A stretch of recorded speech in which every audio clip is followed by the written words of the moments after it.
What is up, everybody? Welcome to another edition of the Touchline Talk Show. Thank you so much for tuning in. Be sure to hit that subscribe button so you don't miss any of the content I put out every single week. So much has happened in the last couple days. That is what the focus of the show is going to be today. Gonna cover everything. Manchester City, Jesse Marsch having his time at Leeds United come to an end. I'm gonna kind of save that for the second segment. So those are obviously the two big talking points over the past couple days. Finally have a chance to address them here, starting with Manchester City, the allegations leveled against them by the Premier League. And I want to start by pointing out that none of this is exactly new. There have been reports about these things. Obviously, you had the UEFA sanctions that were overturned that were going to remove Manchester City from the Champions League for a couple seasons. And at the end of that, it was sort of similar to the idea of just because somebody doesn't get convicted from a crime doesn't mean that they are innocent, right? It's a question of burden of proof. And do you meet all of the requirements to actually prove definitively that the person is guilty, or in this case, Manchester City is guilty? And the problem the first time around had a lot to do with the statute of limitations. And so City appealed it to the Court of Arbitration for Sport. It's not that the Court of Arbitration for Sport said none of this happened. The Court of Arbitration for Sport said a lot of this happened outside of the time that it was allowed to be investigated. If anything, I would argue the Court of Arbitration for Sport indicated that there were improper things going on. This time around, there is no statute of limitations, and there is no ability to appeal it to the Court of Arbitration for Sport. Now, there is an appeals process, which is why this could drag out for an extremely long time. But this is a whole different ballgame because of those factors. And so, on one side of this, I, like many people, have a hard time believing Manchester City is actually going to get, for example, kicked out of the Premier League for this. Based on the precedent that's been set with regard to financial fair play and how little everybody seems to care about it, with what it would mean for the Premier League, as Manchester City are, obviously one of the most prominent teams in the world at this point, one of the biggest attractions for the Premier League. It could happen. I'm not going to believe it happens until it actually does, though, because the track record has no reason for anybody to believe this is going to get carried out to the largest possible punishment. On the other side of this is what just happened to Juventus. Now, it's one thing when Juventus went through the relegation with, issues regarding the integrity of games and referees and that kind of thing. This is obviously not that. Has to do with finances. Much like what Juventus just got docked 15 points for had to do with. It's not the exact same thing, but it's in the same ballpark. And essentially, Juventus got removed from the Champions League for it, and maybe removed from European competition altogether. So there is something to point to say maybe this is kind of the turning point where this becomes something that people take seriously and teams actually get punished severely for. It's just really fascinating, the wide variety of things that could happen here, and the logical arguments you can draw and kind of lay out as to why it might end that way. At least there's a possibility of it, even if it's not likely. Because like I said, I still don't think I'm going to be convinced until I actually see an announcement that this is going to lead to Manchester City getting relegated. Point deduction, sure, I could absolutely see that. But you did see Juventus get hammered. And so this idea that City's going to get off with a fine and nothing else, I don't necessarily see that happening either. So it's kind of all on the table because you have different sort of things you can point to as to how this might go because there hasn't been very much consistency. The other thing I'm going to throw out there before I kind of talk about what this means for City moving forward is that there is another factor involved here, and that is the Premier League sort of soccer's in general's determination to prove it can actually run itself with the possibility of bringing in, kind of this independent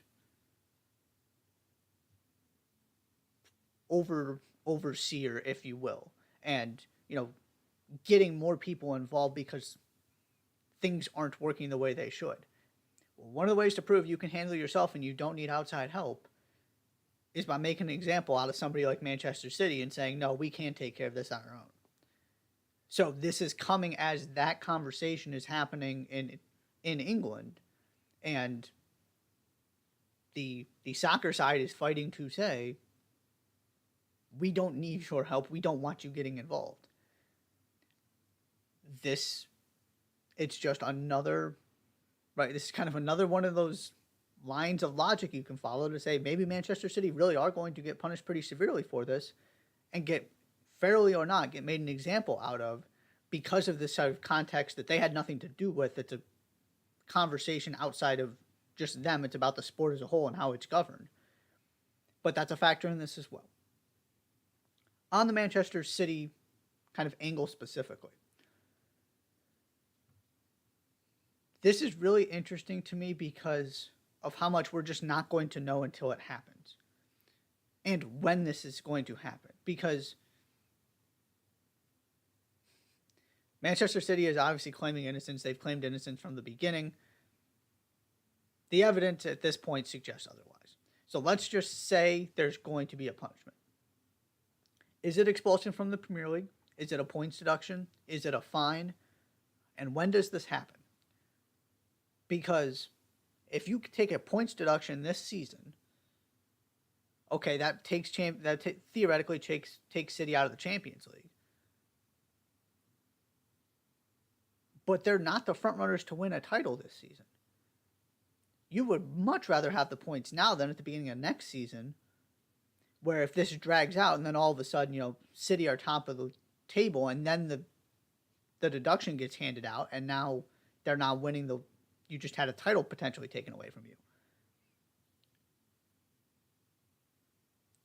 So that part of this is a big question mark in terms of what is the actual significance of this punishment going to be. And then you get into also that from a timing standpoint, okay, you got players out of contract this summer. If this punishment is still lingering and it's not been announced, can you convince them to sign? Can you convince new players to join with this hanging over the club? Or do you get this, and we're running out of time for this to be solved and resolved by the end of the season, but if you can somehow get it resolved, can you kind of go back to at least some semblance of normal, no matter what the punishment may be, and keep your club operating? If you're talking about, multiple seasons of points deductions or an expulsion or something, can you keep Erling Haaland? Can you keep Kevin De Bruyne? This is one of the things I talked about with that Champions League ban before it got overturned, was this idea of how many guys are willing to stick around and waste some of their best seasons without playing in the Champions League. These guys who could play for basically any club in the world. And then you got the Pep Guardiola side of this. Pep Guardiola said, and this quote is now recirculated, if he was lied to and kind of given a false representation of how the club was operating, he's gone.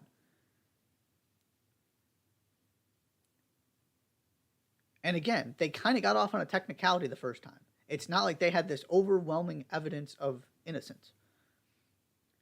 So you have all of that. And then the final part of this.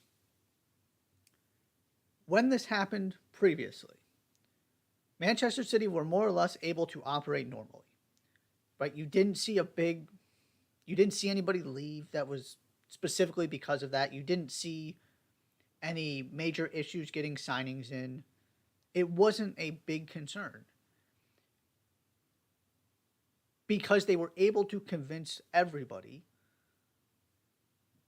being potential players joining, the players who were there, Pep, the people within the organization, that they weren't going to get punished. Can you convince everybody a second time when there is no statute of limitations, when you can't go to the Court of Arbitration for Sport? There are just so many questions about how this is going to play out that we don't have the answers to. And it's going to be difficult for Manchester City to deal with unless this gets resolved quickly. And then the final thing I'll throw out there is this really does kind of feel like the last stand for financial fair play meaning something. Unless City come up with some kind of really strong evidence that we haven't seen yet, if they can get off lightly, and I'm talking, a fine or something, right? One of the things in the Court of Arbitration for Sport, I listened to this on the Called Offside podcast, shout out, gotta give credit where credit's due. One of the things that they were talking about was in this report was that hopefully a 10 million euro fine or whatever it was is going to deter teams from behaving like this. No, it's not. Fines are not going to stop people with the wealth of Manchester City from doing anything. Point deductions, taking you out of the Champions League, that will make you think twice. So, if City get off pretty easily and the evidence suggests they are guilty when this is all said and done, it's just hard to believe we're ever going to be taking this seriously as a soccer community. But you just saw Juventus get hit, and the evidence appears to be there. The potential appears to be there for Manchester City to get hit really hard as well. Again, I'm not going to assume that's happening until I actually see it. But we're just going to have to wait on this because maybe with all the kind of the confluence of events coming here, maybe somebody decides it's actually time to really hammer somebody for this. And again, fair or not, Manchester City become the example. This is probably not going to be resolved quickly, and it's also, as I kind of laid out there, it's going to be interesting to see how Manchester City are able to navigate this in the meantime in terms of continuing to operate as normal and convincing people nothing is going to change and that they are not facing serious consequences in the near future. So that's part of something to keep an eye on as well. The second thing, before I get to the first break, I want to mention Wrexham do go out of the FA Cup, lost the replay against Sheffield United. They go down 1-0. They get a penalty. They get a second penalty. Paul Mullen misses the second one. And then stoppage time happens. Sheffield United should have had a penalty for a handball. They didn't get it and still scored twice. So the 3-1 scoreline is definitely deceiving, although Sheffield United certainly had their chances in this game. But at the end of the day, still, that's 3 games against championship teams that Wrexham more than held their own. And so I want to have one more conversation pretty quickly about this, and then kind of finally, hopefully, put this to rest, because there are just sort of these two extremes, and Wrexham have become so polarizing, and it doesn't need to be that way. And this is what I mean. It needs to be acknowledged that Wrexham is selling something MLS is not.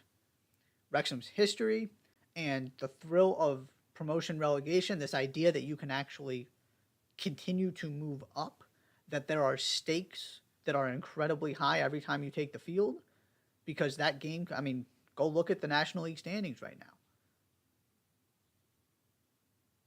Every game could determine whether you get automatically promoted or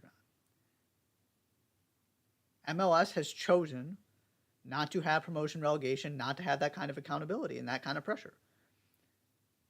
It's harder to get people excited about a random game halfway through your season when half the league makes the playoffs.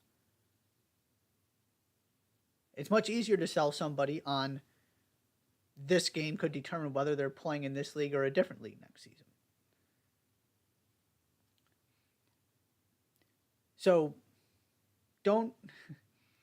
I will always defend Major League Soccer. I love Major League Soccer. There has to be an acknowledgement from the Major League Soccer kind of quote unquote side of this argument that it's not the same thing. That you can't just say, well, why are people caring about this random club in Wales and not their local MLS team? Why are they caring about the 5th tier of English soccer or the FA Cup and not MLS? It's because the story is more compelling, it's told better, and there is a much deeper connection that is being built with the Wrexham community, in part because of this club's history and this club's role in the community, which MLS has certainly made inroads in that area, but outside of a couple cities, MLS is not part of kind of the fabric of the community. Okay, you can argue Portland, certainly. Seattle, probably to a certain extent. But then you're running out of spots. And again, we're making progress in that area, but it's something completely different in Europe. It just is. So it's not as simple as just saying you should be supporting MLS instead or following MLS instead. The other side of this that's not getting talked enough about that I keep harping on and want to bring up one more time. Wrexham is not all that different from what Wolves did in the Championship, where they stocked a team full of Premier League players so that they were ready to go when they got promoted. Now, Wrexham are not running through the league quite the same way Wolves did, but that's more about the fact that there are other teams competing with them than it is that they aren't comparable to what that Wolves team was in the Championship. This is not a 5th-tier team. You saw it again in this game. They drew 2 penalties against a team that was in the Premier League fairly recently. Because they have finances that nobody else in their league can match. Because they were able to get Paul Mullen, instead of getting promoted with the club he scored, what was it, I think 32 goals for? From League 2 to League 1, he decided to drop down outside of the 4-tier pyramid to go to the non-league, to play for Wrexham. Because they have that kind of money. So it's very beneficial from Wrexham's perspective that they can pitch themselves as an underdog and sell this underdog story on ESPN in the FA Cup because they're playing championship teams. That's not the reality of the world they live in outside the FA Cup. They need to get themselves promoted so that they're on a more level playing field so that this can take the next step. Because they're spending too much money to be outside of the league. It is not a non-league club at this point. They just happen to be playing in it because they haven't gotten themselves promoted yet. That has to be part of this too, is that a bunch of money got infused, and that's what's fueling this hope and this optimism for promotion. This didn't just kind of come organically. However you feel about that, that's your prerogative. But it is part of this that on kind of the pro-MLS side, again, that has to be acknowledged. This isn't a bunch of academy kids that all of a sudden are trying to, bring this club somewhere. No. Rich people poured money into it and care a great deal about it and are selling it really well. It's not bad. It just is what it is, and we need to acknowledge that part of it too. Final thing. Everybody who loves this FA Cup journey, David versus Goliath, again, being able to sell the underdog story, watching Wrexham play these teams from the Championship, come that close to getting to play Tottenham. Love the thrill of the single elimination game, right? This NCAA tournament feel. There is something like this that happens in this country. It is called the US Open Cup. It is way less popular covered way less than it should be, specifically because you get these kind of stories. Again, USL Championship team played for the title last season, US Open Cup final, and held their own. You had USL League 1, USL League 2 teams pulling upsets. You had USL Championship teams beating MLS teams, and it happens every season. You put enough of these games together, just like the NCAA tournament, the favorite is not always going to win, especially when these teams are trying to prioritize multiple tournaments, multiple competitions. And by the way, now MLS has another one to try and sort of prepare for this season. So they're not, this isn't, your season on the line like an NCAA tournament. This is probably fielding less than your A team against a team that is going to be fielding a really strong team because they want the opportunity to show up and show out against an MLS team. It's a formula made for upsets just like the FA Cup. And it's finally starting to get some traction. But even if you don't want to watch MLS, if you love the thrill of what Wrexham provided in the FA Cup, just follow the US Open Cup then. It delivers every single season. It especially delivered last season. I said this as it was happening. I'm saying it again now because you don't have to go look to Europe for a competition like this that provides the exact same thing. There are things that separate Wrexham, that make people care about Wrexham, that don't apply to MLS. I get that. There are other things that MLS or the U.S. soccer setup do provide, specifically the U.S. Open Cup. So be sure to pay attention to that too. Give it the credit it deserves. I'm going to take my first break. When I come back, all things Jesse Marsch, fired by Leeds, looking back on his tenure, and of course the big question, what happens next? Is he the next manager of the U.S. men's national team? And another part of that conversation, because I want to sort of get into, because somebody who knows Jesse Marsch well said something very interesting earlier this week that pertains to everything that's happening with the U.S. men's national team. All of that coming up next. You're watching the Touchline Talk Show. Don't go anywhere.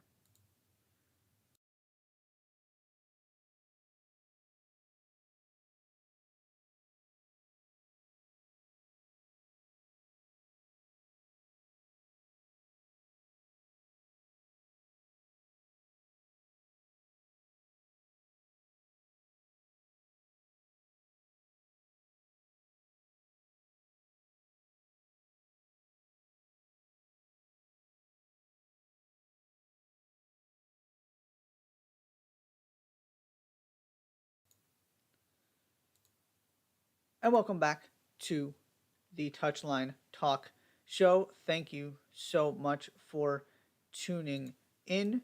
Be sure to hit that subscribe button. I want to say that one more time, as always, so you don't miss any of the content I am putting out. It is time to talk Jesse Marsch. Just sort of what happened, looking back on his tenure at Leeds, and moving forward, what is next for him. I very briefly mentioned this in the YouTube short I did, but I want to start with once again saying Jesse Marsch didn't fail. Jesse Marsch was unable to get his team to overachieve. There is obviously an important difference between the two. It is what separates people like Sean Dyche and Eddie Howe from most managers.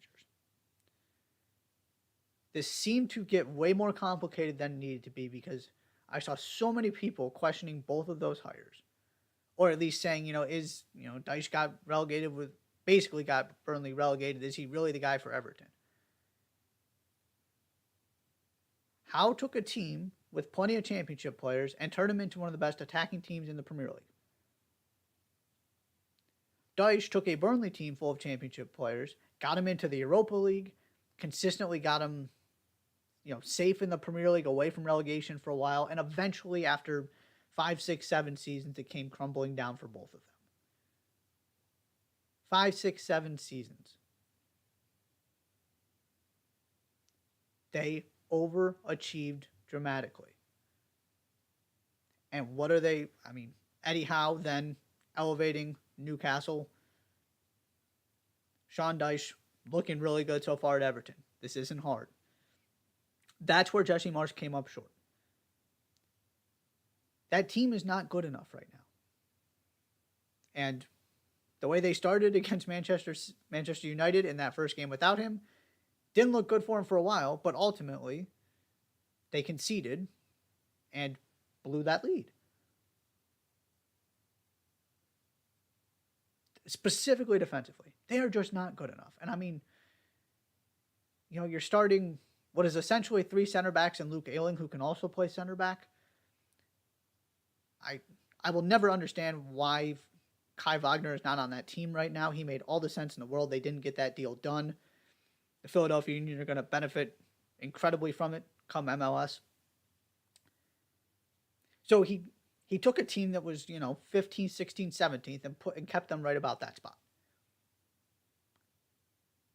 Eventually that is going to get you fired.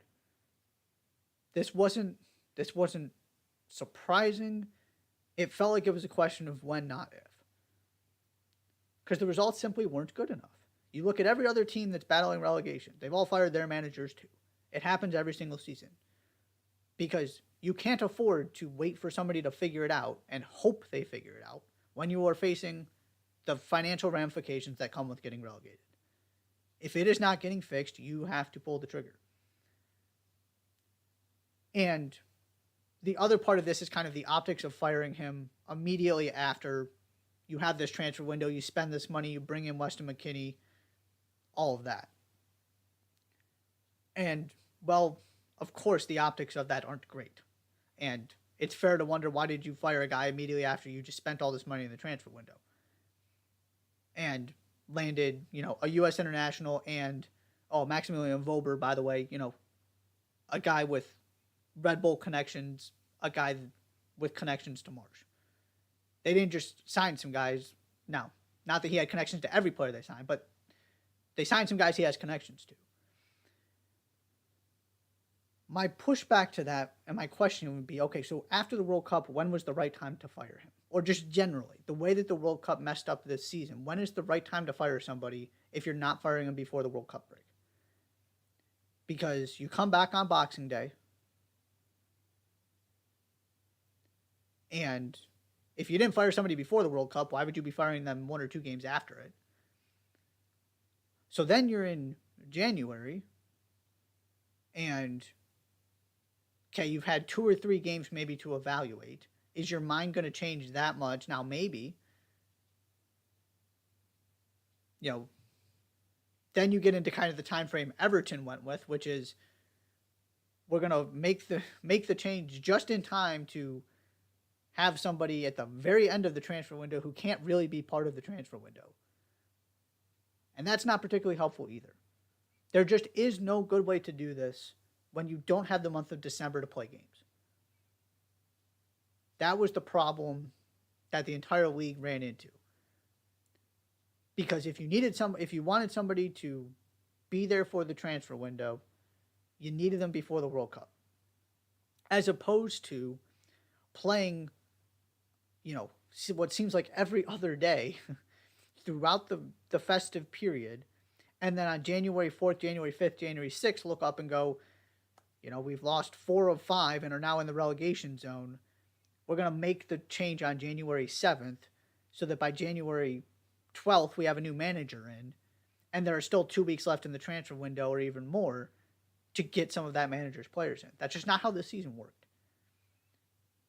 So, yeah, it was bad timing. There just isn't good timing until you're getting into the point where it might be too late to save the season. And yeah, I would rather be proactive than reactive in that sense. So he didn't fail. He did fine. And fine at a team that is a relegation candidate just isn't good enough. This shouldn't really dramatically alter his chances of getting other jobs. Now, he's not getting another Premier League one. But he should get other offers, or at least interest from teams in top 5 leagues, League Serie A, something like that. It's not like this is the European adventure is over for him. But the timing of this becomes very interesting because of the U.S. men's national team situation. I have been consistent in my belief that you ask me who I want managing the U.S. men's national team, my answer has been Jesse Marsch. I also was convinced Jesse Marsch was not leaving the Premier League to go manage the U.S. men's national team 4 years before a World Cup. Now the situation is different. But there are a couple points I want to get to here and then bring another thing that happened this week into the conversation. First of all, you need to find some, and this is kind of where I went with the Berhalter conversation before all of the Reina drama came out. You have to find a better alternative, and that starts with finding somebody. Now, at this point, there are better alternatives than Berhalter, but you got to find somebody who actually wants the job, right? You can throw all these names out there. My point back then, before Jesse Marsch was fired and before Berhalter kind of became untenable as a option moving forward, was who do you want ahead of the guy who just did a fine job at the World Cup? Again, this was before all the drama came. So you can talk about Jose Mourinho or whoever else. Do they want to spend the next 4 years preparing for, 2 major tournaments and having games 4 times a year, whatever it is, 5, 6 times, living in the United States, preparing for something that's happening in 3.5 years? Maybe. Which gets to my first point, which is if you're the U.S. Soccer Federation, you have to exhaust all your options. Yes, you go ask Zinedine Zidane if he wants the job. If he laughed you out of the room, fine. He's probably not taking it. It's a long shot. But you ask the question. You make him say no. It's just like anything else. What's the worst thing that can happen? They say no. Okay, then you move on. Go after everybody you can possibly think of. The problem is going to be that most of the people that you would, or just generically fans seem to want, you have to sell them on the significance of this upcoming World Cup because you don't have much else to sell them on. You don't get to work with players every single day. If we're talking about a European manager, right, you're in a foreign country. Those European managers don't have an attachment to the U.S. in terms of feeling some kind of national pride, which isn't, again, it's not a deal breaker. You got to turn over every single stone and see what your options are and who actually has interest. But you got to make sure somebody has interest before these, you feel like we're just throwing these names around and not thinking about this practically. Because the way you're going to sell this job, because the national team jobs in general, especially on one that is not, Brazil, France, Argentina, whoever, is a difficult one. Because a lot of the top managers don't want to manage national teams. They want the day-to-day process. And Jesse Marsch is certainly, I would argue, in that camp. Not that he's one of the world's best managers, but that he loves the day-to-day process of running a club. That's why you have this sort of odd collection of national team managers with resumes that aren't all that impressive.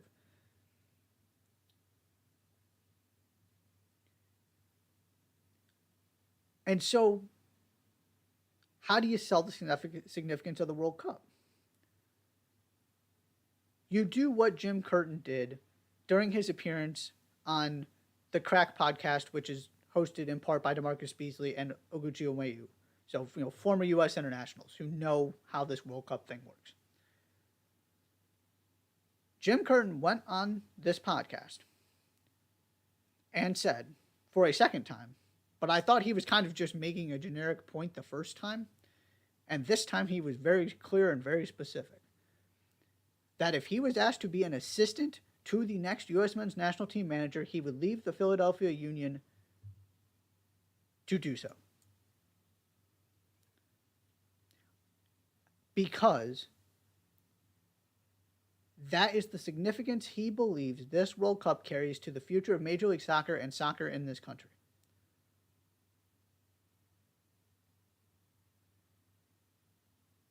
Can you get Jose Mourinho, just as a hypothetical example? Now, also, Mourinho loves Los Angeles, so this might not be as hard of a sell as I'm kind of making it here. Always love those LA preseasons. But can you convince somebody who doesn't have a vested interest in MLS about what this is going to do for soccer in the United States moving forward? That's the part of this I'm really curious about. Because you certainly don't have to sell Jim Curtin, and it's sounding less and less like you have to sell Jesse Marsch. There's part of me that still thinks Jesse Marsch wants to be in Europe, and that Jesse Marsch has just gotten to a point in his managerial career for understandable reasons where he's viewing it from a European perspective. But that doesn't seem to be the vibe since he got fired. I would feel very good if Jesse Marsch got this job. There's no reason to hire him this minute.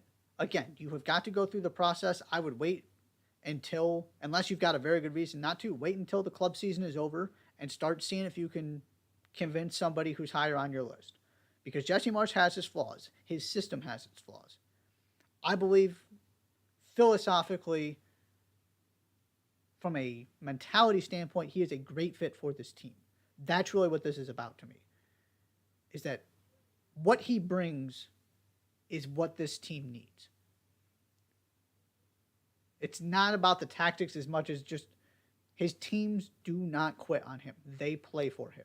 Regardless of the results, he demands that intensity. He brings that confidence. I love the way he carries himself.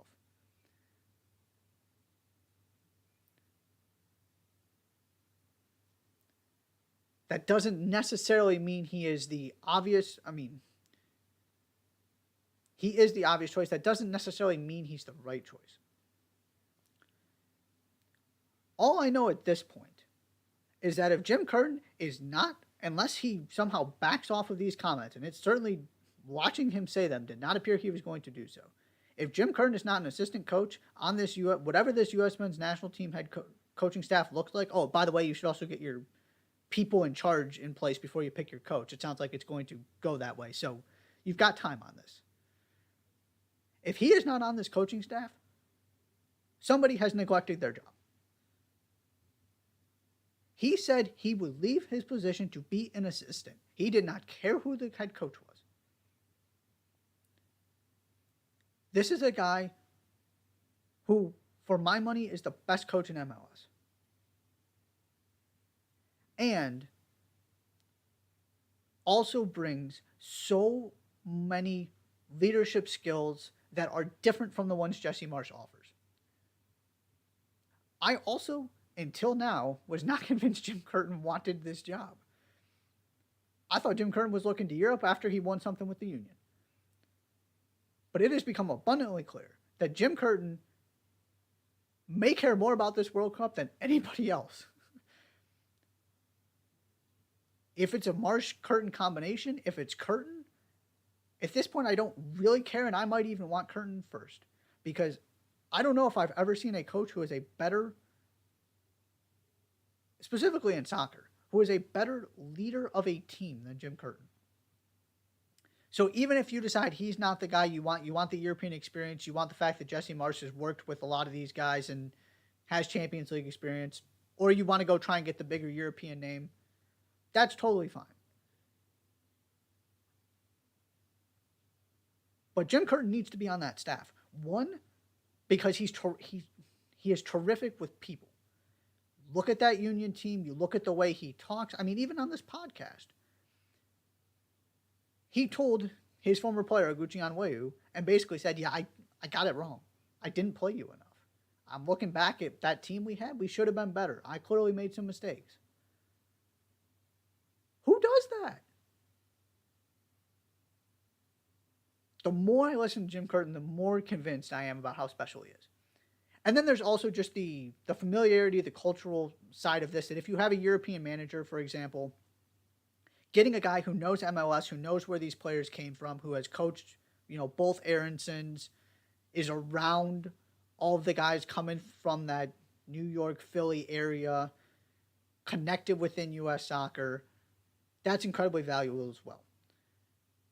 And then there's also the fact that he turned the Union into the best defensive team that MLS has ever seen. Particularly if Jesse Marsch is the head coach. Somebody has to be there to solve the defensive issues. Because that's where he struggled in two areas at Leeds. One was finishing chances, which to me is a commentary on the players much more than it is him. Because it's not like they failed to create them for the most part. They just failed to capitalize on them. At that point, I don't know what the coach is supposed to do. That's about the players on the field. The second part is there is a massive defensive vulnerability to the way he plays. Jim Curtin plays a similar style. Jim Curtin has basically turned the Union, with the help of Ernst Tanner, has turned the Union into the closest thing Major League Soccer has to a Red Bull team at this point. And again, they were the best defensive team in the history of the league last season, while scoring a ridiculous amount of goals. Jim Curtin has found a way to balance this. I understand it's MLS, not the Premier League. I get it.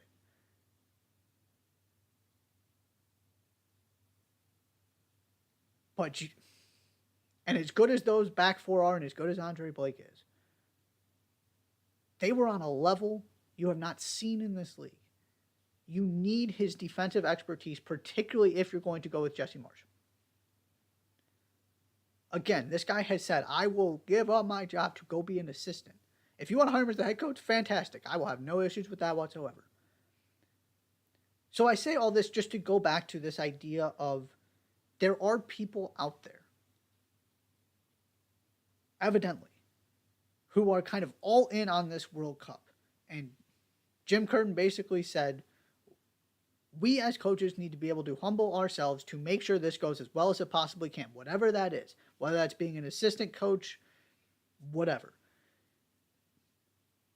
Go figure out who else is on board with this. Maybe it's just Jim Curtin. But I'm sure there are conversations going on. If this is kind of where it's turning, again, leave no stone unturned. You have got to find the very best coaching staff you can, whether that's involving a head coach with no connections to the U.S. or Major League Soccer, whether that's Jesse Marsch, whether that's Jim Curtin. And then you've got to sort of fill in the cracks and balance this thing out. Because if it's Jose Mourinho, you're asking a guy who thrives in chaos to come into a situation that has been chaos. I don't like that combination. I want Jim Curtin there to kind of be the balance to that and to do the relational side of it. If it's Jesse Marsch, love the way he plays, love the way he kind of approaches everything. Not good enough defensively. There's a fundamental flaw in his approach. As much as I love it, there is a downside to it. Go get the guy who figured out how to balance a very similar style of play in Philly and turn the Union into a defensive juggernaut. There are ways to fill this coaching staff out. Or bring in Jesse Marsch as kind of your pressing expert. Now, maybe Jesse Marsch won't take an assistant job. You got to just cast the wide net and figure out what happens. But I wanted to bring up these Jim Curtin comments because they have really changed how I am looking at this. And again, maybe it's just him. But this guy turned the Union into, from a goal difference standpoint, I mean, he won a supporter shield, so he turned him to the best team in the league. And then he put together one of the best seasons the league has ever seen on top of that. And he is telling you, he is prioritizing the World Cup above all else.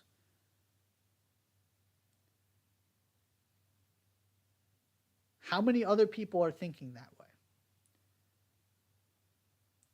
Is there somebody outside of sort of the U.S. soccer family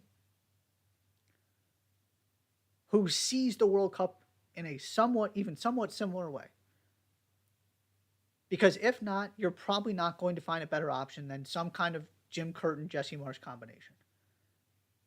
Because you're not going to be able to convince the people you want to take this job. But Jim Curtin gave you a blueprint. Maybe it'll work on somebody that, without that kind of argument, the U.S. wouldn't have much of a hope of landing. I don't know.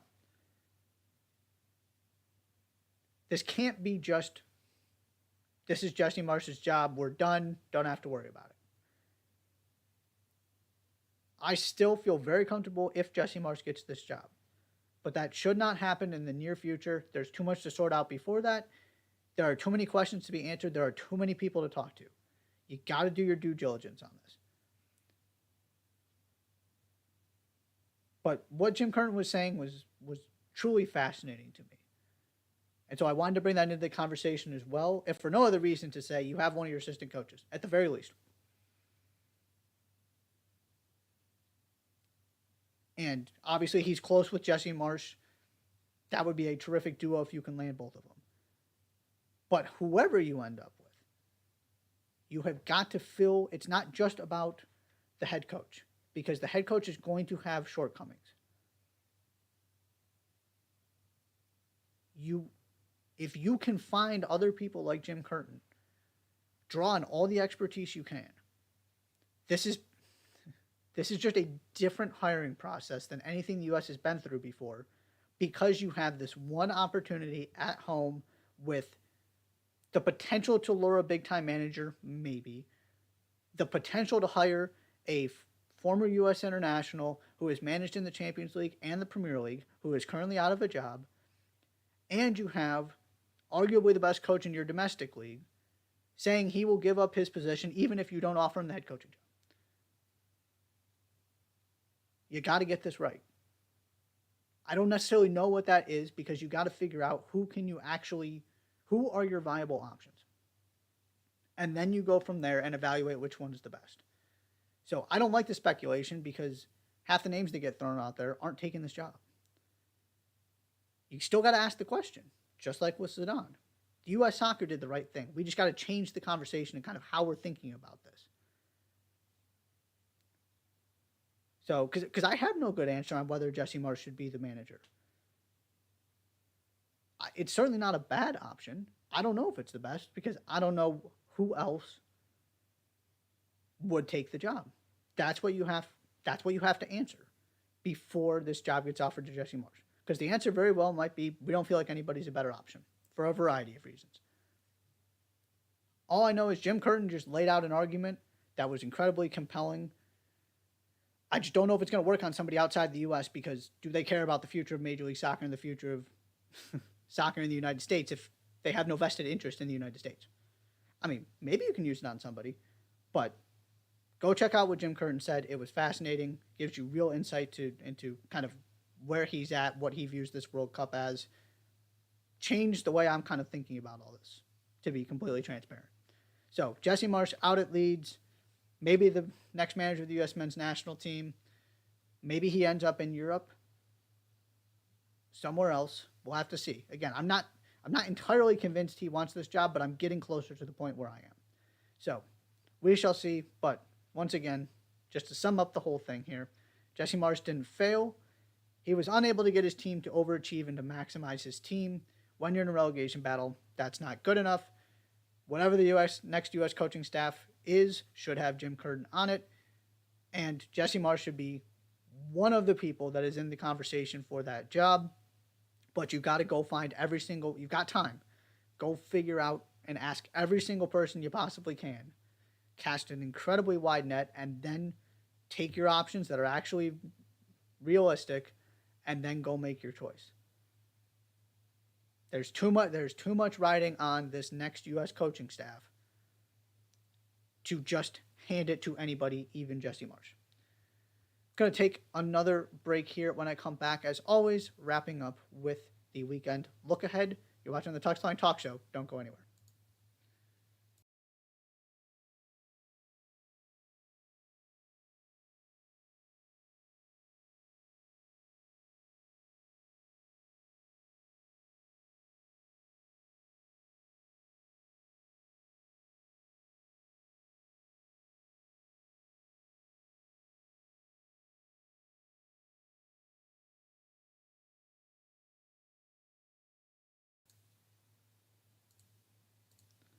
Welcome back one final time to the Touchline Talk Show. It is time for the weekend look ahead. Not the most high profile of weekends. Still plenty of games that are interesting, though. Starting in England, Brentford at Arsenal on Saturday. At some point, Arsenal need to snap this losing streak. This is what they've been doing all season. It's what's different than last year is nothing ever snowballed. This is the first time now. It was an FA Cup loss to Manchester City and a loss at Everton. Not a huge deal. Now you're at home against a tricky Brentford team. Got to get back on track. Wolves at Southampton also on Saturday, one of your relegation games. Southampton at some point need to put a run together. They kind of got the energy back up, the belief back up.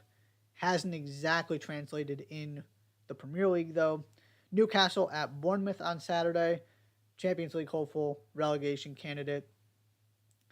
Newcastle have gotten back into this habit of drawing game after game. Could really use 3 points to kind of make sure they keep their cushion in that top four race. And then a couple other games on Sunday. Manchester United at Leeds, Part 2. Really entertaining first performance. What do we get for the encore? And then Aston Villa at Manchester City on Sunday. Obviously, City cannot afford to drop any more points if they want to keep within striking distance of Arsenal. In Spain, Barcelona at Villarreal. It's kind of a strange weekend because you've got Real Madrid at the Club World Cup. So not as many high-profile games in Spain, but Barcelona, this is one of your toughest tests, especially on the road. They've played a lot of their difficult games on the road already. Villarreal, of course, one of those teams, never fun to play against. So that is Barcelona's challenge on Sunday. In Italy, Torino at AC Milan on Friday, Atalanta at Lazio on Saturday. That's one of your better games of the week in terms of Champions League implications. And then Cremonese at Napoli on Sunday as they continue to run through the league. Germany, Bochum at Bayern on Saturday. This is a Bochum team that's had some success against Bayern Munich, who looked much better over the weekend than they had coming out of the winter break. Dortmund at Werder Bremen on Saturday, and then your game of the week in the Bundesliga, Union Berlin at Red Bull Leipzig, also on Saturday. Both those teams right behind Bayern Munich. Those four teams really keeping, within striking distance of each other, making this a very interesting title race at the moment. And then in France, PSG at Monaco on Saturday. One of your more difficult games left if you're PSG. Marseille played Clermont on Saturday. Marseille beat PSG in the Coupe de France earlier today, Wednesday, meaning Messi still will not have that trophy. It's the only one he has never won that he has competed for, so that's something. PSG, though, kind of starting to run away with this league as expected. And then the other game, Lens at Olympique Lyon on Sunday. They are also one of those teams chasing PSG. That is all for the weekend look ahead. That is all for today's show. Thank you so much for tuning in. I'll see you next time.